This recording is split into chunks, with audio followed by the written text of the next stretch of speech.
Hi friends, ಇವತ್ತು day 2. ನೀನು hydraulic pump open ಮಾಡ್ಕೊಂಡು ಬಂದಿದ್ದೆ ವರ್ಕ್ಶಾಪಿಗೆ. ಪಿಸ್ಟನ್ ಕಟ್ ಆಗಿದ್ದಾವೆ, ಆಮೇಲೆ steel plate, oil steel plate cut ಆಗಿದೆ, ಆಮೇಲೆ ಏನೋ ಶೂ ಪ್ಲೇಟು, ಸಾಸ್ ಪ್ಲೇಟ್ ಎಲ್ಲ ಹೋಗಿತ್ತು. ಇವಾಗ ಹೊಸ ಸಾಮಾನೆಲ್ಲ ಬಂದಿದ್ದಾವೆ. ಇದು ಹಳೇದು ಎಲ್ಲ ವಾಶ್ ಮಾಡಿ ಇಟ್ಕೊಂಡಿದ್ದೀನಿ. ನೆಕ್ಸ್ಟು ಹೊಸ ಸಾಮಾನೆಲ್ಲ ಬಂದಿದೆ.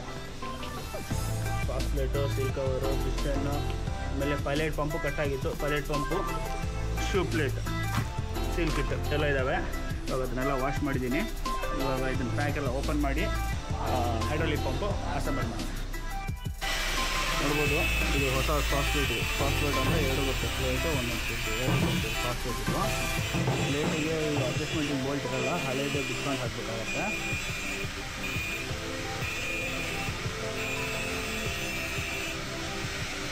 ಥರ ಬರುತ್ತೆ. ಆಮೇಲೆ ಒಂದು ಪಿನ್ನು ಬರಲ್ಲ ಇದಕ್ಕೆ.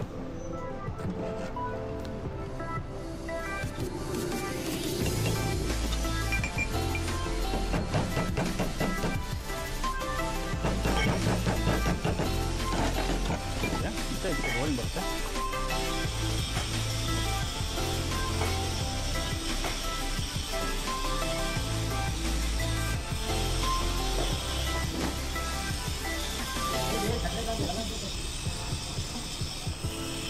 ನೋಡಿ, ಬಾಡಿಯಲ್ಲಿ 2 ಓರಿಂಗ್ ಬರುತ್ತೆ. ನಾವು 2 ಓರಿಂಗ್ ಬರುತ್ತೆ.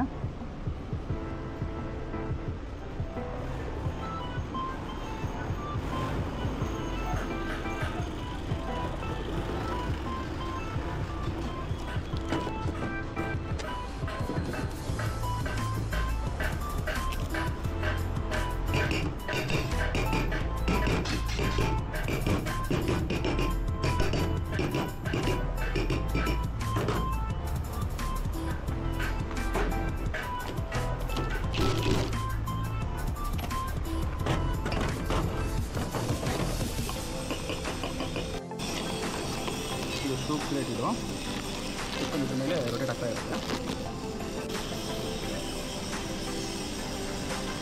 ಶೂ ಪ್ಲೇಟ್ ಬಂದ್ಬಿಟ್ಟು ಸ್ವಾಸ್ ಪ್ಲೇಟ್ ಮೇಲೆ ಕೂತ್ಕೊಳ್ಳಿ.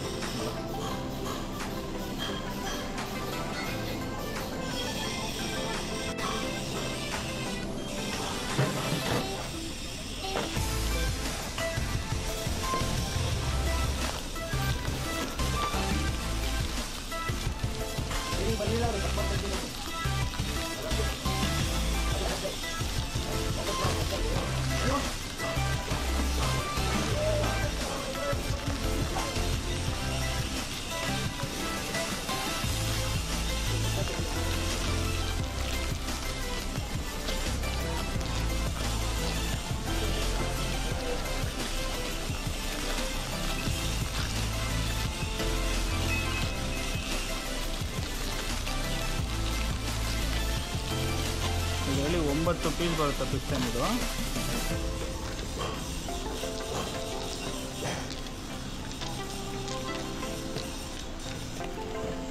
ಟೋಟಲ್ 9 ಪಿಸ್ಟನ್ ಬರುತ್ತೆ. ಇದು ರೋಟರ್ ಕುಲ್ತಿರುತ್ತೆ. 9 ಸ್ಪ್ರಿಂಗ್ ಬರುತ್ತೆ. ಅವು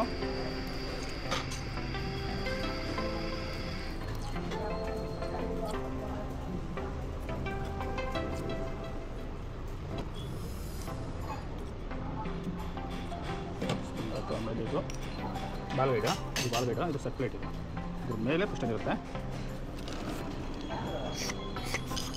ಹೊಸ ಹಾಕಬೇಕಾದ್ರೆ ಒಂದ್ಸಲ ಊಬಿ ಹಾಕಬೇಕು ಏನಾರು, ಯಾಕಂದರೆ ಈ ಹೋಲ್ಸ್ ಏನಾರು ಬ್ಲಾಕ್ ಆಗಿದ್ರೆ ನಿಮಗೆ ಮತ್ತೆ ಒಳಗಡೆ ಸೀಲ್ ಆಗುತ್ತೆ.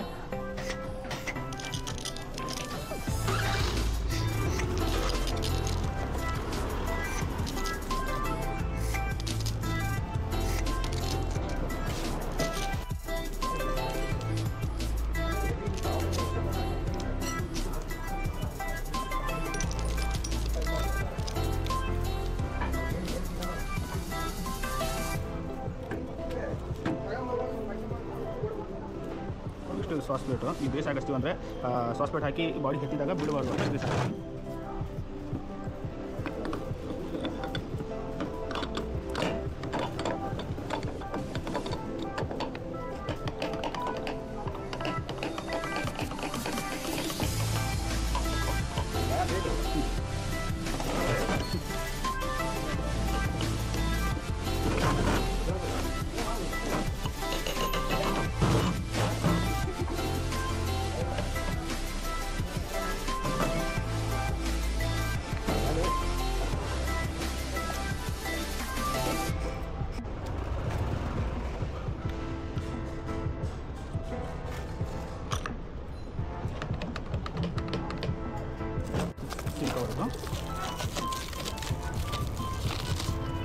ಇದು, ಹಾಗಾಗಿ ಹೊಸ ತರ್ತಿದ್ದೀನಿ.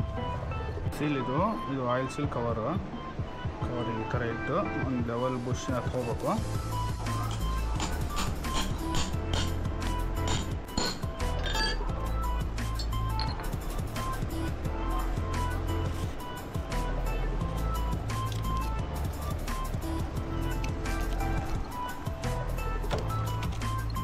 ಇದಕ್ಕೆ ಓರಿಂಗ್ ಈ ಥರ ಬರುತ್ತಿದ್ದು.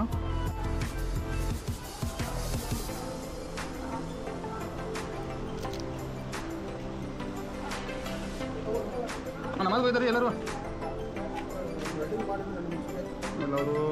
2:30. ಏನು ತಂದಿರಿ?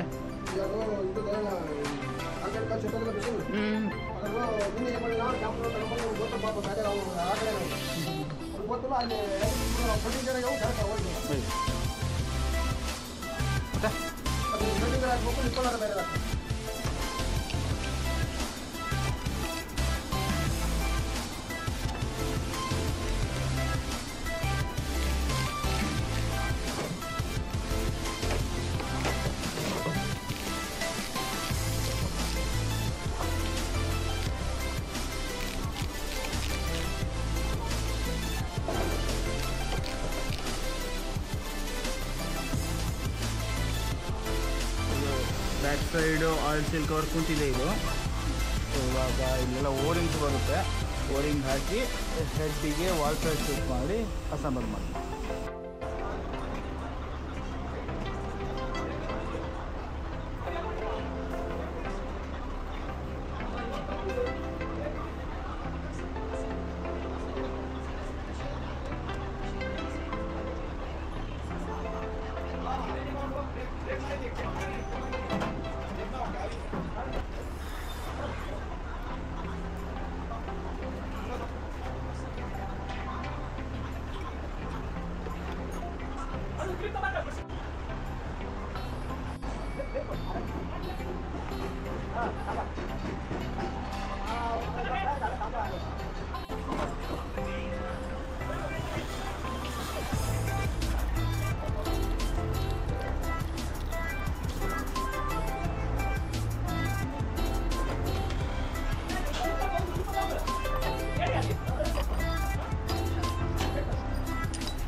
ಇದು ಬಾಡಿಗೆ ಫಿಟ್ ಆಯಿತು. ಇವಾಗ ನೆಕ್ಸ್ಟ್ ರೆಗ್ಯುಲೇಟರ್ ಫಿಟ್ ಮಾಡಬೇಕಾಗುತ್ತೆ. ಈ ಪ್ಲೇಸಲ್ಲಿ ರೆಗ್ಯುಲೇಟರಿಗೆ ಓರಿಂಗ್ಸ್ ಬರುತ್ತೆ.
ಡಬಲ್ ಪಂಪ್ ಬರುತ್ತೆ ಇದರಲ್ಲಿ. ಇದನ್ನು RH ಅಂತೀವಿ. ಪೈಲಟ್ ಪಂಪ್ ಕಡೆ ಬರೋದು LH ಅಂತೀವಿ. ಇವಾಗ RH ಫಿಟ್ ಆಗಿದೆ. ಇವಾಗ ನೆಕ್ಸ್ಟ್ LH. ಈ ಪಂಪಿಗೆ ಸಂಬಂಧಪಟ್ಟ ಸೇಮ್ 2 ಪಂಪು ಎಲ್ಲ ಸೇಮ್ ಬರುತ್ತೆ ಸಾಮಾನ್ಯ ಪಿಸ್ಟನ್ನು. ಇದರಲ್ಲಿ ಚೇಂಜ್ ಬರೋದಂದರೆ ವಾಲ್ ಪ್ಲೇಟ್ ಮಾತ್ರ ಚೇಂಜ್ ಬರುತ್ತೆ LH RHಗೆ.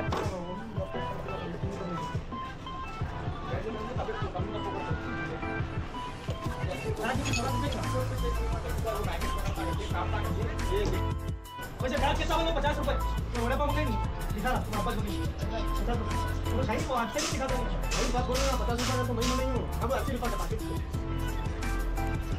क्या जल्दी कि नहीं हो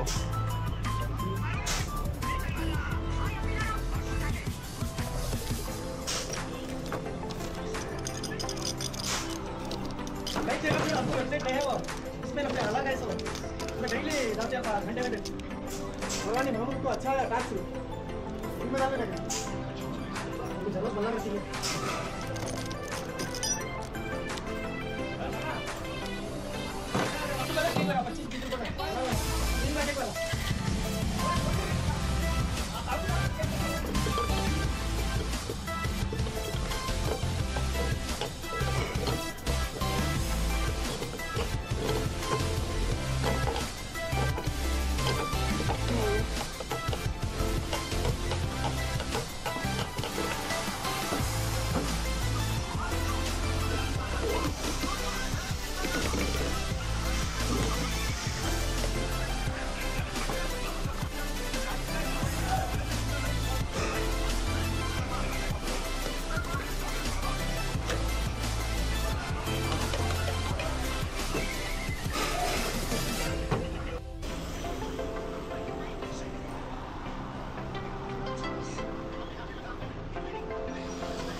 चावल आता नहीं तो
L H in pump fit ಮಾಡಿ ಶಾಫ್ಟು ರೊಟೇಟ್ ಮಾಡಿ ಚೆಕ್ ಮಾಡಿದ್ವಿ. ಶಾಫ್ಟ್ ಎಲ್ಲ ಕ್ಲೀನಾಗಿ ತಿರ್ತಾ ಇದೆ. ಆಮೇಲೆ ಸರ್ವೋ ಪಿಸ್ಟನ್ನು ಫ್ರೀ ಆಗಿದೆ, ಜಾಮ್ ಇಲ್ಲ.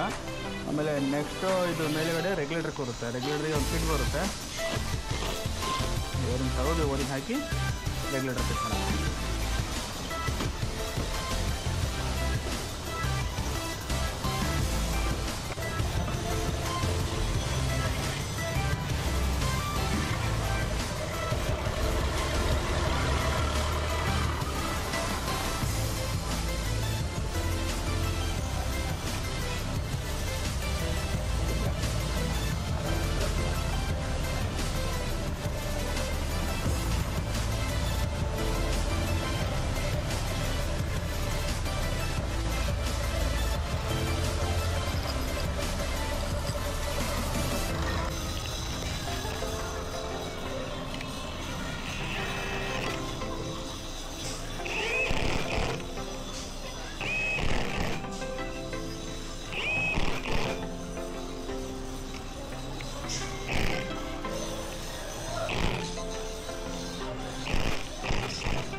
ರೆಗ್ಯುಲರ್ ಫಿಟ್ ಆಗಿದೆ. Next pilot pump. ಇದು ಪೈಲಟ್ ಪಂಪು ಹೊಸದು.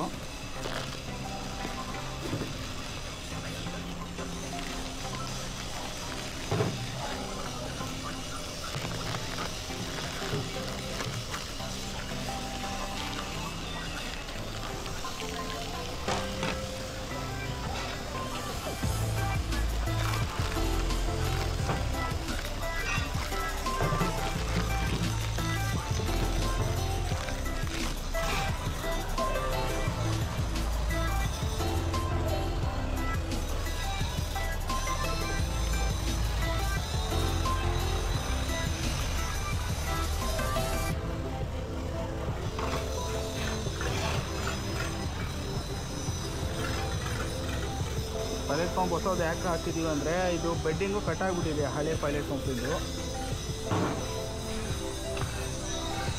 ನೋಡ್ಬೋದು ಇಲ್ಲಿ ಬೆಡ್ಡಿಂಗ್ ಕಟ್ಟಾಗಿದೆ. ಇದು ಬೆಡ್ಡಿಂಗ್ ಕಟ್ಟಾದರೆ ಲೀಕೇಜ್ ಸ್ಟಾರ್ಟ್ ಆಗುತ್ತೆ, ವೆಲ್ಡಿಂಗ್ ಮಾಡೋಕ್ಕೆ ಬರೋಲ್ಲ. ಅದೊಂದು ಕಂಪ್ಲೇಂಟ್ಗಾಗಿ ಹೊಸ ಪೈಲಟ್ ಪಂಪ್ ಹಾಕ್ತಿರೋದು.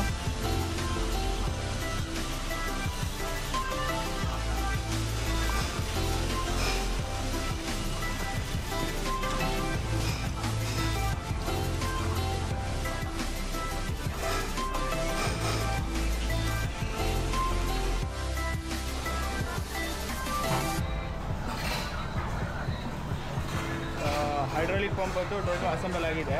ಇವಾಗ ಇದನ್ನು ಕಾರಲ್ಲಿ ಲೋಡ್ ಮಾಡಿಕೊಂಡು ನಾಳೆ ಇವತ್ತು ಸಂಜೆ ಆಗ್ಬಿಟ್ಟಿದೆ. ಈಗ ಹೋದರೆ ವರ್ಕ್ ಆಗೋಲ್ಲ. ಮತ್ತು ಈ ಹಿಟಾಚಿ ಬಂದ್ಬಿಟ್ಟು ನಮ್ಮ ದಾವಣಗೆರೆಯಿಂದ ಒಂದು 110-120 ಕಿಲೋಮೀಟರ್ ದೂರದಲ್ಲಿರೋದು, ಹೊಳೆಹೊನ್ನೂರಿಂದ ಒಳಗಡೆ. ಈಗ ನಾಳೆ ಬೆಳಗ್ಗೆ ಹೋಗಿ ಈ ಪಂಪನ್ನು ಹಿಟಾಚಿಗೆ ಅಸೆಂಬಲ್ ಮಾಡೋಣ. The next day. ಓಕೆ, ಇವತ್ತು ಡೇ 3. ಹೈಡ್ರಾಲಿಕ್ ಪಂಪ್ ನಿನ್ನೆ ವರ್ಕ್ಶಾಪಲ್ಲಿ ಅಸೆಂಬಲ್ ಮಾಡಿಕೊಂಡು ಹಿಟಾಚಿ ಥರ ತೊಗೊಂಡು ಬಂದಿದ್ದೀನಿ. ಕಾರ್ ಲೋಡ್ ಮಾಡ್ಕೊಂಡು ನೋಡ್ಬೋದು ಪಂಪಿದು. ಪಂಪು ಹಿಟಾಚಿ ಹತ್ರ ಇದ್ದೀನಿ. ಪಂಪ್ ಫಿಟ್ ಮಾಡಿ ಪೈಪ್ ಕಲೆಕ್ಷನ್ ಎಲ್ಲ ಕೊಟ್ಟು ಹೈಡ್ರಾಲಿಕ್ ಆಯಿಲ್ ಹಾಕಿ ನೋಡ್ಬೋದು. ಹೈಡ್ರಾಲಿಕ್ ಪಂಪು ಇಂಜಿನಿಗೆ ಫಿಟ್ ಮಾಡಿದ್ದೀನಿ. ಫಿಟ್ ಮಾಡಿ 4 ಬೋಲ್ಟ್ ಬರುತ್ತೆ. 14 ಸೈಜ್ ಇದು 4 ಬೋಲ್ಟ್ ಫಿಟ್ ಆಯಿತು. ನೆಕ್ಸ್ಟ್ ಕೆಳಗಡೆ ಇಲ್ಲಿ ಸೆಕ್ಷನ್ ಹೊಸ್ ಪೈಪ್ ಬರುತ್ತೆ. ಈ ಸೆಕ್ಷನ್ ಹೊಸ್ ಪೈಪ್ ಫಿಟ್ ಮಾಡಿ ನೆಕ್ಸ್ಟ್ ಮೇಲ್ಗಡೆ ಒಂದು 4 ಹೊಸ್ ಪೈಪ್ ಫಿಟ್ ಮಾಡಿ ನೆಕ್ಸ್ಟ್ ಹೈಡ್ರಾಲಿಕ್ ಆಯಿಲ್ ಹಾಕಿ ಹೇರ್ ತೆಗೆದು ಚೆಕ್ ಮಾಡೋಣ. ನೋಡ್ಬೋದು ಹೈಡ್ರಾಲಿಕ್ ಪಂಪ್ ಫಿಟ್ ಮಾಡಿ ಹೊಸ್ ಪೈಪ್ ಎಲ್ಲ ಕೂರಿಸಿ ಹೈಡ್ರಾಲಿಕ್ ಆಯಿಲ್ ಹಾಕಿದ್ವಿ. ಬೇಸಿಗೆ ಬಂದಿದೆ hydraulic oil. Keshava Hitachi start ಮಾಡಿ ಐಡ್ಲಿಂಗಲ್ಲಿ ಇದ್ರಿ. ಏನಿಲ್ಲ ಸ್ಟಾರ್ಟ್ ಆಗುತ್ತೆ ಅನ್ನೋದು. ಸುಮಾರು ಒಂದು 20 ದಿವಸ ಆಯಿತು ಗಾಡಿ ನಿಲ್ಲಿಸಿ. ಒಂದು 20 ದಿವಸ ಆಯ್ತಲ್ಲಪ್ಪ ಗಾಡಿ ನಿಲ್ಲಿಸಿ. ಒಂದು 20 ದಿವಸ ಆಗಿದೆ ಗಾಡಿ ನಿಲ್ಲಿಸಿ. ಇವಾಗ ತಂದು ಫಿಟ್ ಮಾಡಿರೋದು. ಸ್ವಲ್ಪ ಆಗುತ್ತಲ್ಲ ನೋಡೋಣ. ಹೈಡ್ರಾಲಿಕ್ ಆಯಿಲ್ ಫಿಲ್ಟ್ರು ಹೋಗಿದ್ದು. ಹೈಡ್ರಾಲಿಕ್ ಆಯಿಲ್ ಫಿಲ್ಟ್ರ್ ಚೇಂಜ್ ಮಾಡ್ಕೊಂಡಿದ್ದೀವಿ.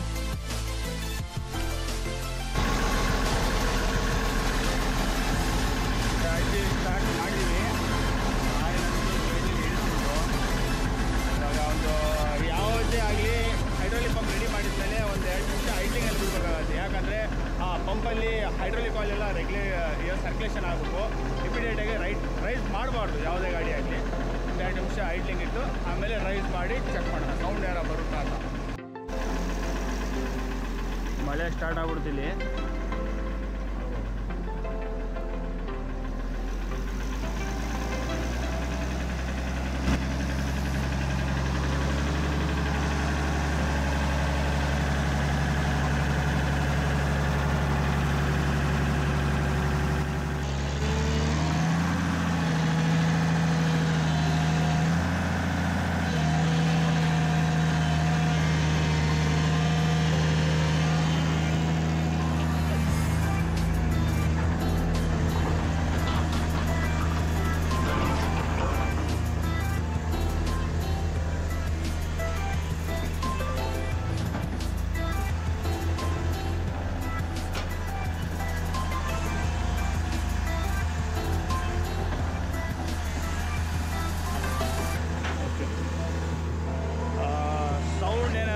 ಆಯ್ತಾ ನೋಡೋಣ. ಆಮೇಲೆ ನೆಕ್ಸ್ಟ್ ರೇಸ್ ಕಮ್ಮಿ ಮಾಡಿ, ಪಂಪಲ್ಲಿ ಪ್ರೆಷರ್ ಎಷ್ಟು ಬರುತ್ತೋ ಅದನ್ನು ಚೆಕ್ ಮಾಡೋಣ.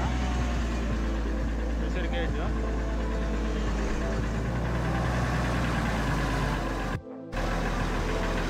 ಆಲ್ರೆಡಿ ಡಾಕ್ಟರ್ ಫಿಟ್ ಮಾಡಿಟ್ಟಿದ್ದೆ, ಸ್ಟಾರ್ಟ್ ಮಾಡ್ತಾರೆ.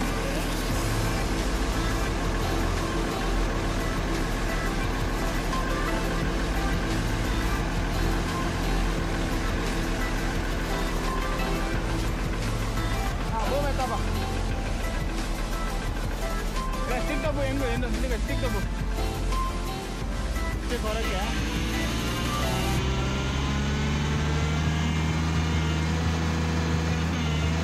ಒಳಗೆ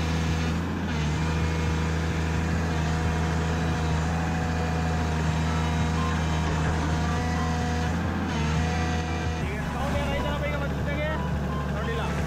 ಅದು ಈ ಥರ ಸ್ಟಾರ್ಟ್ ಮಾಡಿದ್ರೆ ಕಟ ಕಟ ಕಟ ಸೌಂಡ್ ಬರೋದು, ಸೌಂಡ್ ಹೋಗ್ಬಿಟ್ಟು ರೈಟ್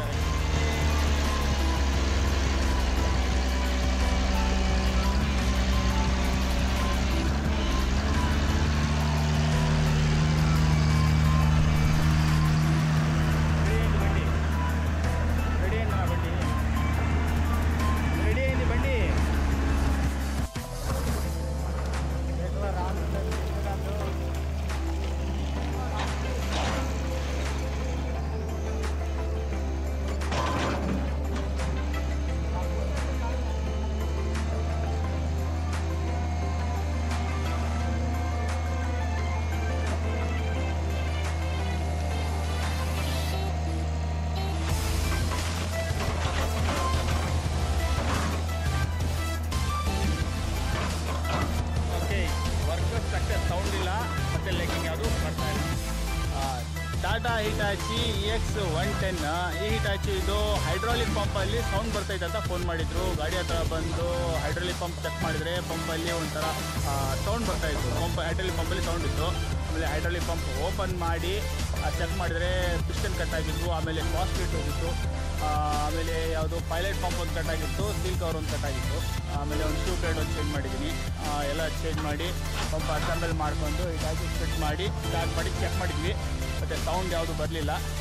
ಮತ್ತು ಗಾಡಿ ಸಫಿಷಿಯೆಂಟಾಗಿ ಕೆಲಸ ಮಾಡ್ತಾಯಿದೆ. ಮತ್ತು ಈ ಗಾಡಿದ ವರ್ಕು ಮುಗೀತು. ಐ ಹೋಪ್ ನಿಮಗೆ ಈ ವಿಡಿಯೋ ಇಷ್ಟ ಆಗಿದ್ದರೆ ಲೈಕ್ ಮಾಡಿ, ಶೇರ್ ಮಾಡಿ, ಸಬ್ಸ್ಕ್ರೈಬ್ ಮಾಡಿ. ನಮಸ್ಕಾರ.